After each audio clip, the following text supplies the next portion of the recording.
Hello everyone, this is Seth Francis, your success partner. I hope আপোনাৰ আগৰ যিবিলাক videos আছে আপোনাৰ বহুত ভাল লাগি আছে, অ'কে? তো আজি আপোনাৰ ওচৰত এটা ধুনীয়া ভিডিঅ' লৈ আহিছোঁ, যিটো ভিডিঅ'ৰ পিছত আপুনি এটা বস্তু ক'ব খোজে, কুছ পানে কে লিয়ে কুছ খোনা পড়তা হে। কেতিয়াবা লাইফত তেনেকুৱা চিটুৱেশ্যন আহি যায়, অ'কে? য'ত মানুহ জিৰ'ৰ পৰা বিল্ড হয়। তো এজন গুৰু আৰু এজন ষ্টুডেণ্ট জংঘলেৰে গৈ আছিল পাহাৰৰ মাজে মাজে। তেওঁলোকে বহুত দূৰ যাব আছিলে, 2-3 দিনৰ জাৰ্ণি আছিলে। তো তেওঁলোকে ডিচাইড কৰিলে যে আমি যদি কাৰোবাৰ যদি ঘৰ পাই যাওঁ, ৰাতিটো এটলিষ্ট থাকি যাম, কাৰণ ৰাতিটো তেনেকে যোৱাটো অলপমান প্ৰব্লেম হ'ব পাৰে, কিছুমান জন্তু আহিব পাৰে। তো এটা ধুনীয়া ঘৰ দেখিছে, ঘৰটোত দেখি তেওঁলোকে ঘৰৰ ভিতৰত গ'ল, নক কৰিলে, এজন মানুহ ওলাই আহিল। তেওঁ ক'লে যে আজি ৰাতিটো ইয়াত আশ্ৰয় ল'ব পাৰিম নেকি? তেওঁ ক'লে 100% পাৰিব, কোনো কথা নাই। তো তেওঁলোক যেতিয়া তাত আছিলে, যেতিয়া তেওঁলোকে ৰাতিৰ আহাৰটো খাই আছিল, সেই টাইমত সেই গুৰুজনে সেই মানুহজনক সুধিলে যে আপুনি এনে কি কৰে? তেতিয়া তেওঁ ক'লে যে মোৰ এটা গাই আছে, সেই গাইটোৰ থ্ৰৰে মই বিজনেছ কৰোঁ, মোৰ বেলেগ আৰু একো নাই। তেতিয়া সুধিলে যে ইমান ডাঙৰ যিটো এৰিয়া, যিটো কাঠ, তেতিয়া তেওঁ ক'লে মোৰে হয়। তেতিয়া সুধিলে যদি গাইটো নহ'লে তেতিয়া আপুনি কি কৰিলে? তেতিয়া কৈছে গাইটো নহ'লে অফক'ৰ্ছ ইয়াতে কিবা বিজনেছ কৰিব লাগিল, কিন্তু সেইটোৰ কাৰণে মোৰ টাইমো নাই আৰু মোৰ মনো নাই, সেইকাৰণে মই কৰা নাই। তো গোটেই ৰাতি তেওঁলোকে থাকিলে, আৰু ৰাতিপুৱা 4টা বজাত মানুহজন নুঠা টাইমতে গুৰুজন আৰু ষ্টুডেণ্টজনে তাৰ পৰা ওলাই গ'ল, মানুহজনক মাত নিদিয়া হ'ল।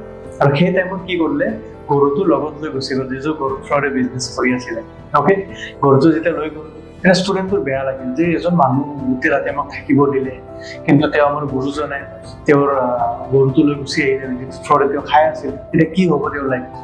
কিন্তু ষ্টুডেণ্টৰ ভিতৰত ভয়টো আছিল, মানে গৰুক ঘূৰিবৰ কাৰণে সাহসটো তেওঁ পোৱা নাছিল। সেইকাৰণে কি কৰিছে, তেওঁ সোধা নাই। তো 3 বছৰ গুচি গ'ল, 4 বছৰ গুচি গ'ল, গুৰুজন মৰি গ'ল। ষ্টুডেণ্টজনে সদায় এটা বস্তু ভাবি ল'লে, সেই মানুহজনৰ পৰা কি হ'ল। তো এদিন কি কৰিলে, তেওঁ জানি বুজি সেই জংঘলখনত আহিলে, আহি সেই ঘৰটোত গ'ল। যেতিয়া ঘৰটোত ফালে গৈ আছিলে, দেখা পালে আগতকৈ আৰু ধুনীয়া ঘৰ এটা তাত আছে। আৰু ধুনীয়া ঘৰটোৰ ওচৰত যেতিয়া গ'ল, মানুহজনক তেওঁ আৱাজ দিলে, মানুহজন ওলাই আহিল, মানুহজনে চিনি পোৱা নাই।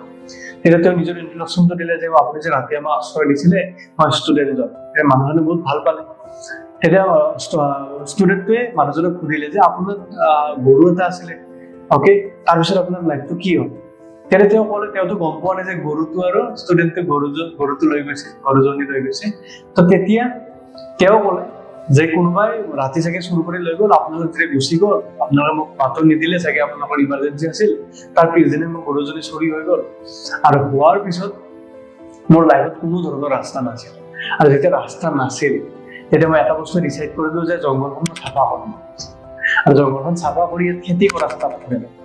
আৰু গৰুৰ থ্ৰৰে মই মাহত 50,000 ইনকাম কৰি আছিলোঁ, কিন্তু গোটেই জংঘলখন চাফ কৰি খেতি কৰি মই এতিয়া মাহত 2 পৰা 3 লাখ ইনকাম কৰি আছোঁ।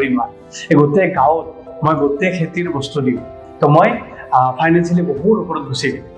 তেতিয়া সেই ষ্টুডেণ্টজনে গুৰুজনৰ কথা গম পালে যে গুৰুৱে গৰুটো লৈ গৈ এটা ভাল কাম কৰিছে। তেওঁৰ লাইফত যি এটা কমফৰ্ট জ'ন এটা আছিল, সেই জ'নটোৰ পৰা তেওঁক বাহিৰলৈ গৈছে।